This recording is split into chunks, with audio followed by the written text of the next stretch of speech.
my guac green!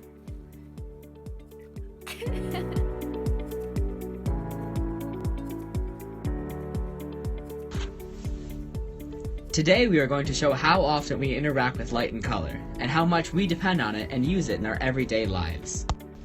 Depending on the length of the wave, any color within the red, orange, yellow, green, blue, indigo, violet spectrum could be perceived. Light has the ability to do many things: become absorbed, reflected, refracted, transmitted, and more. Each of these processes has an effect on the way we perceive light and color. Without light, there's no color. Color comes from light interacting with an object. Light is a wave, an electromagnetic wave that falls on a small portion of the electromagnetic spectrum called visible light.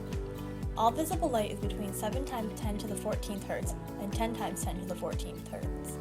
Any shorter or longer, the wavelength would become infrared or ultraviolet. Light absorption can be seen here through the separation of colors. This is called chromatography.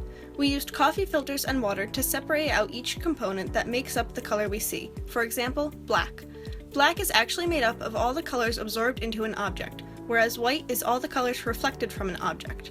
On an atomic level, if a given light wave and object containing electrons share a frequency, the electrons will absorb the energy of the wavelength and transform into a vibration, which then converts into thermal energy or heat.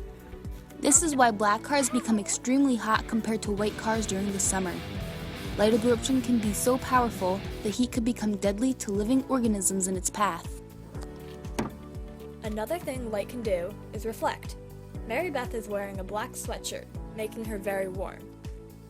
Noah is wearing my gray shirt, which absorbs and reflects enough light to provide a comfortable amount of thermal energy. On the right, Christine is wearing a white shirt. She's cold compared to Noah and Mary Beth because the light waves that are hitting her shirt have different frequencies. Because the electrons never have the chance to vibrate, they can never convert to thermal energy and produce heat. So Christina freezes. Now, what happens when light hits a transparent object like glass or a window? Easy. The vibrations of the electrons are passed on to neighboring atoms and transmitted to the opposite side. Light goes through transmittable objects until it hits an object that absorbs into or reflects off of. This glass is also an excellent example of light refraction. You might not see it well through the glass, but white light separates when shined through a glass prism. It separates components by wavelength, resulting in the rainbows we often see in our homes.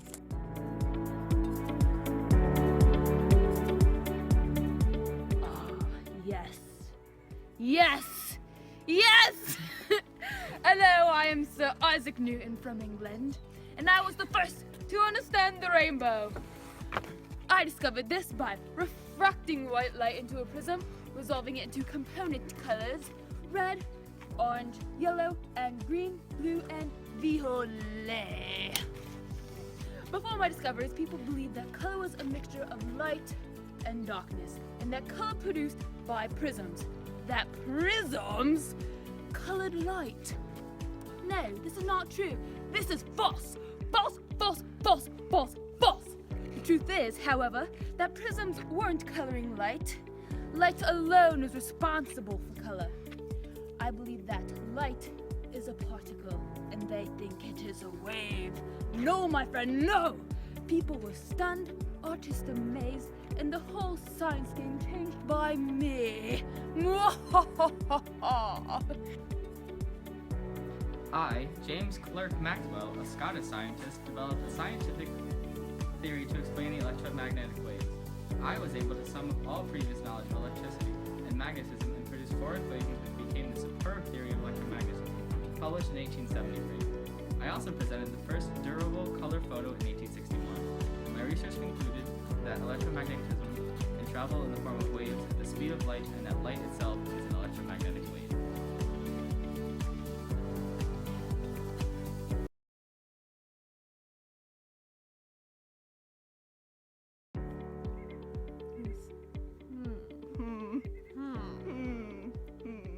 Hi, I'm Augustine Jean Fresnel. Hey, what's up, boy? I'm Thomas Young. We discovered lights are waves. I discovered how waves bend during diffraction, and I was very dedicated to lighthouses. Our double slit experiment discovered that light is a transverse wave, and eventually explained polarized light. My equations on these waves and on reflectivity formed the basis for modern computer graphics. I revolutionized the understanding of vision. I devised physical laws. And I calculated light's wavelength.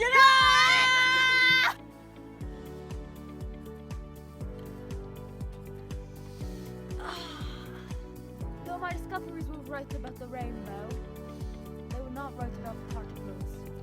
I was wrong. Light is a wave. Light is a wave, my friend.